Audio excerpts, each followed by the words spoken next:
and just know that you're never going to be in it alone as long as you're here at St. Francis.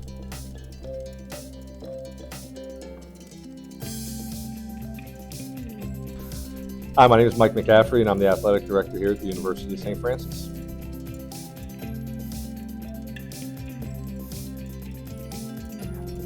I think anxiety is number one, and it comes in a lot of different ways. It could be your performance within your sport.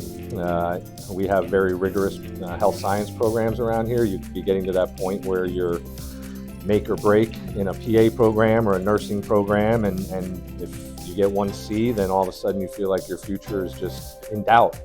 I think anxiety is the biggest one, just because we're not all comfortable being open and honest with everyone. Depending on how we grew up, your household, maybe your parents didn't foster that environment. I know for me, it wasn't something we didn't talk about it a whole lot, so I've had to educate myself quite a bit on just to have the conversation around it. But I think between the pressures of academics and maintaining an athletic schedule, and then again, depending on your performance, are you expected to be an All-American? Are you expected to be a role player? That can place a lot of different pressures on you. Is your position one that you're fighting for a position? Is it a given position? Did someone graduate? You know it's going to be your spot. I mean, there's a lot of things that can ease that anxiety. But I think the good thing about athletes is that physically they're always doing something. So, a lot of people deal with anxiety by exercising. Well, most of our athletes are exercising just in the nature of what they do. So I think physically their bodies are in a good place to fight whatever anxiety or whatever challenges that they're having mentally, but they still need the tools to do it. But yeah, I think that's probably the biggest one. Stress, anxiety, it is certainly the one that's risen to the top of our list more times than not.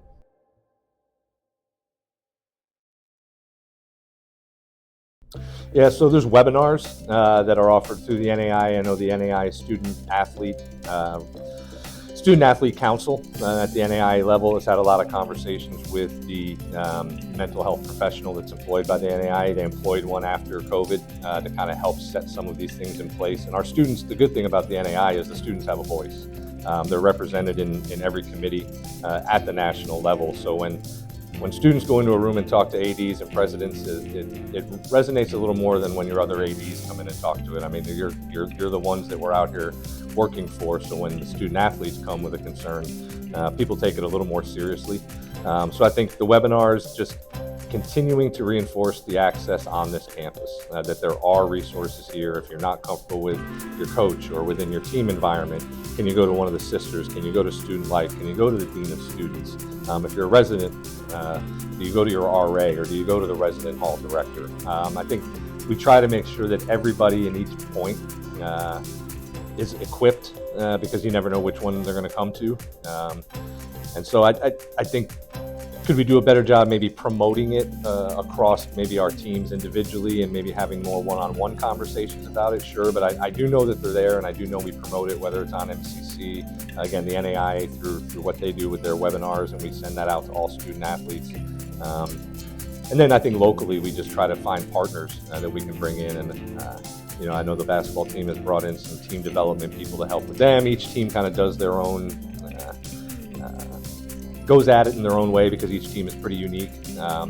Women's soccer might go at it a little different than men's soccer just because of the demographics, and the large international population on the men's soccer side might look different than dealing with the women's soccer, who are mostly local females who are from close by and have a family support system nearby. But yeah, I think we try to. There's posters all over campus with the hotlines and all those kinds of things. So I think without being overbearing and saying you have an issue you need to talk about it, if you do, we are here to help you work through it.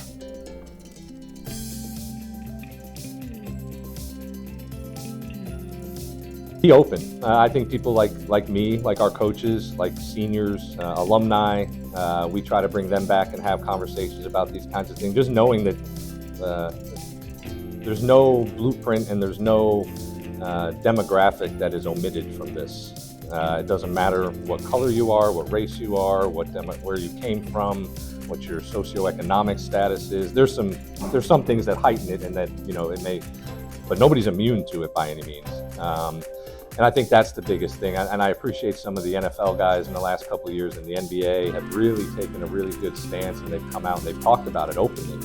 And if we can't do that, then we're not going to get through it. But I think the more leaders and people of influence are able to step up and say, yeah, I struggle, I think that's where we start to chip away at the stigma part of it, and it's not a disease that people are looking at. It's something that we all deal with, and the more we have that conversation, the more comfortable we are having it with someone else. So we just need people to keep stepping out in front of it, keep being representatives of it, and just letting people know it's okay. Like, I was there. I went through it. I've been depressed a few times. And me personally, I have a wonderful life and a wonderful wife and 2 kids, and I have a great job. But I'd be lying if there aren't certain aspects of my life that weigh on me sometimes. There's pressure too that comes with it, being a great dad, being a great husband, being a great AD, and you don't feel great every day, and that's okay. But I have an outlet. I have my wife who I can go home to, and I have coaches I can lean on and talk to, and I have those relationships that I feel like I can talk through it, where not everybody does. But the more we can, then the more we'll come out this thing on the other side in a better spot.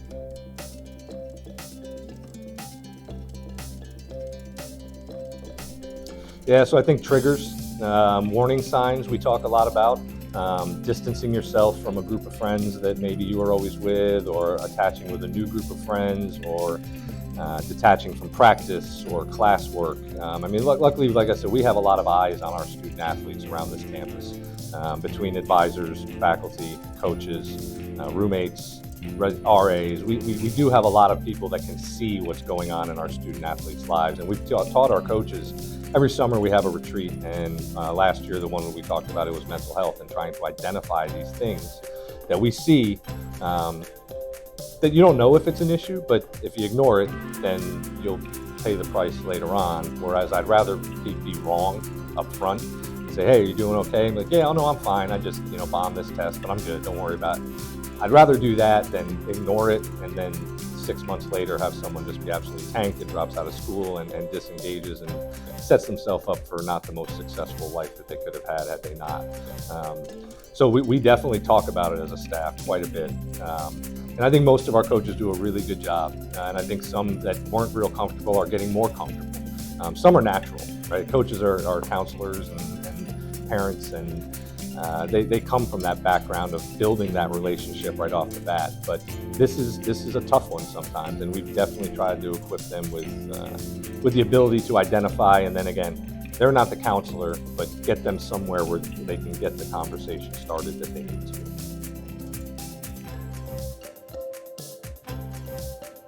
As I've said, I think that's the key. If they don't feel comfortable, then we're never going to be able to help them. And it's not an easy thing, because this is such a personal issue. And a lot of times your mental health is coming from either a family issue or something, identity you're struggling with, who I am, and trying to figure all that stuff out. And if you're not talking and you're going through it on your own, the outlets aren't there, and you harbor it. And it's like this big tumor inside you that just grows and grows and grows until it takes over your entire body. So I think that the biggest thing is just, are we able to make sure that they know it's okay? Everything's okay. Come talk to me. There's no judgment. Right? That's the big thing. We have to have judgment-free zones wherever they go. And I think we do a pretty good job of that around here. I don't feel like we have a lot of judgment. But I feel like we have a faith background that we can lean on in some of those conversations, even if someone is not overly religious. The fact that we do have a faith here that we live, I think should give some comfort in those moments, at least to get the conversation started and understand that you are a very unique individual. There's no other of you ever in this world. It's just you, and God created you to be you. And here's the things that He brought about you because He loved you. Love yourself as much as He loves you, right? So I think it's the hardest part is breaking down that initial wall. And then once you do it, then ideally you start to, stack days, like we say, kind of in athletics. You come out the first day, and then maybe the next day you go and talk again, and then maybe you actually agree to go to a counselor, and then maybe you're open to your family about maybe what it was. Maybe part of the issue was I can't talk to my family about this.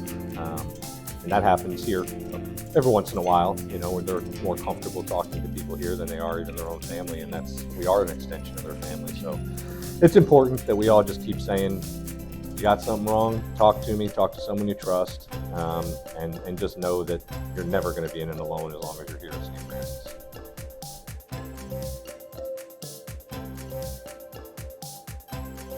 We work hard to try to make sure we're doing all the right things, and we are human and we fail. And I would say call us on our failures. If we're not doing enough, let us know. If it's not your coach that you're comfortable with, you come to me, you come to Kelsey. If there's more we need to do, we are open to it. We've had, we had a student athlete leadership team that would meet, and we would ask them, hey, what topics do you think are important for student athletes? And this was kind of the NIL stuff, and we'd say, okay, well, that's not really anything we need to talk a whole lot about. The information's there, go get it. And mental health is the other one. And I know they went to Crossroads League Conference and heard from someone who talked about mental health, brought it back. Maybe we didn't disseminate that through the teams, as well as we could have. There's valuable information there, but did we actually get it out to the team? So I think as I sit in my office, I believe that I know what's going on and that we're doing enough and that we are providing resources and that we do believe everyone knows that they're out there and that they trust they can talk to us. But if we're not doing that, then you need to tell us, because that's the only way we learn. It's the only way we get better. And then I value all the athletes that have ever come to my office with any sort of ideas or, hey, this would be cool, or we really need help with this. And then, like I said, when students come to you with something, you generally take it seriously and you go try to make it happen. So the only thing I would say is we're doing everything we possibly can. This grant that we got as the institution, the SAMHSA grant, will provide a lot more resources now on mental health over the next 3 years.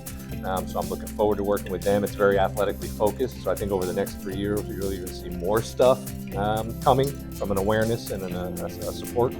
But always call us out if you need to call us out, right? I mean, we're not here if it's not for our student athletes. So we don't have all the answers all the time. We do the best we can. We're navigating this crazy world as much as you are, but know that we're walking along with you in it, and we're here to support you in any possible way that we can.